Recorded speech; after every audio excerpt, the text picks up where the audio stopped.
La guidance des cœurs vers le chemin de la droiture appartient exclusivement à Dieu.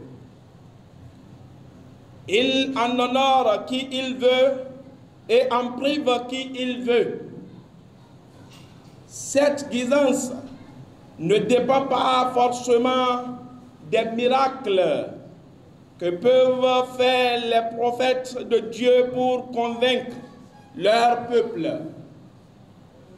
Car la nature qui nous entoure avec tout ce qui la constitue suffit largement pour témoigner aux hommes l'existence d'un Créateur suprême et unique qui mérite d'être adoré exclusivement. Comme le stipule le verset 105 de la sourate Joseph en disant ceci: et dans les cieux et sur la terre, que de signes auprès duquel les gens passent en y découvrant pas l'existence d'un Créateur suprême et unique. Nous allons, à partir d'exemples coraniques, démontrer qu'effectivement, la guidance d'un homme n'est pas liée au nombre de miracles divins dont il a été témoin. N'avez-vous pas vu les fils d'Israël, malgré les miracles qu'ils ont vécus avec leurs prophètes? Cela ne les a pas empêchés d'associer autre divinité à Dieu et à ne pas être reconnaissants envers lui tel que cela se doit.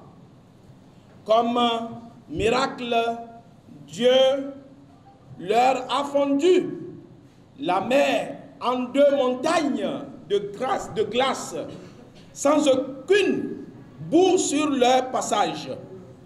La remise en son état initial après leur passage et a noyé leurs ennemis, Pharaon et ses soldats. Après que Dieu a sauvé les fils d'Israël, les griffes de Pharaon, ils quittèrent l'Égypte. Sur leur chemin, ils rencontrèrent un peuple idolâtre en train de faire des rituels pour leurs idoles. Ils demandaient alors à Moïse, paix et bénédiction d'Allah soit sur lui, ceci: ô Moïse, désigne-nous une divinité semblable à leur Dieu. Moïse dit: vous êtes certes des ignorants. Le culte auquel ceux-là s'adonnent est caduque. Tout ce qu'ils font est nul et sans valeur. Chercherai-je pour vous une autre divinité que Dieu, après tout ce qu'il vient de faire pour vous dans un passé récent, comme votre sauvetage et la noyade de votre pire ennemi par un miracle hautement prodigieux. Chers frères et sœurs en islam, le 4e exemple qui vient démontrer que la guidance d'un homme n'est pas liée au nombre de miracles divins dont il a été témoin vient encore une fois de l'attitude des enfants d'Israël envers Dieu et son prophète Moïse, paix et bénédiction d'Allah soit sur lui. Comment peut-on imaginer qu'après autant de miracles divins dont ils ont bénéficié, qu'ils puissent oublier et renier tout cela en disant au verset 55 et 56 de la sourate la vache ceci: ô Moïse, nous ne te croyons qu'après avoir vu Dieu clairement. Alors la foudre, les saisit tandis que vous regardiez.